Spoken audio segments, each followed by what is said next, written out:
Hello বন্ধুরা, তোমরা সবাই কেমন আছো?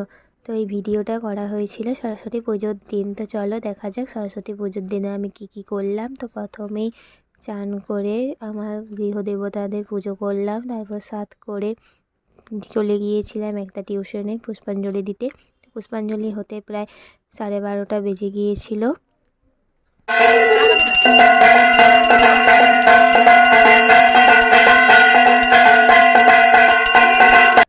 দেখো, পুষ্পাঞ্জলি দেওয়ার পর আমি চলে গিয়েছিলাম আমার শ্বশুর বাড়িতে। তারপর সেখানে আমি লাঞ্চ করলাম। তারপর বিকেল দিকে একটু বেরিয়ে পড়েছিলাম বরের সাথে ঠাকুর দেখার জন্য। তো আমরা প্রথমে বঙ্গবিদ্যালয়, অর্থাৎ আমি যেখানে পড়েছি সেখানে গিয়েছিলাম। তারপর একটু প্রসাদ খেলাম। তারপরে আমরা খ্রিস্টান কলেজ, সম্মেলনী কলেজ, আরও রাস্তার ধারে অনেক ঠাকুর দেখেছি।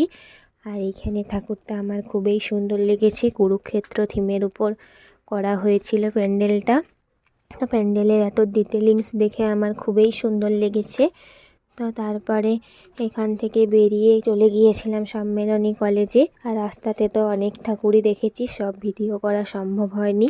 তারপর বিকেল দিকে আমরা একটা রেস্টুরেন্টে চলে গিয়েছিলাম সতীঘাটে, দিদিমের রান্নাঘর, তোমরা আশা করি জানো। সেখানে আমরা খেয়েছিলাম ক্রিসপি চিলি বেবিকর্ন এবং বাটার রুটি আর পনিরের একটা আইটেম নিয়েছিলাম।